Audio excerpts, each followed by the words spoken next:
अक्सर देखा होगा सड़कों पर रिक्शे वाले को लोग सीटी बजा के बुलाते हैं, अरे रिक्शे वाले इधर आ।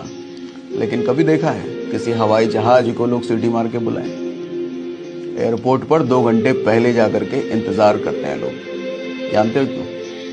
एक रिक्शा बनने में 1 दिन लगता है, लेकिन एक हवाई जहाज को बनने में 1 साल लगता है। आज अगर बनने में समय लग रहा है ना, घबराओ मत। जिस दिन बन जाओगे ना, लोग ऐसे ही 2 घंटे पहले इंतजार करेंगे आपके समय के लिए। इसीलिए घबराओ मत, बड़ी चीज बनने में समय लगता है।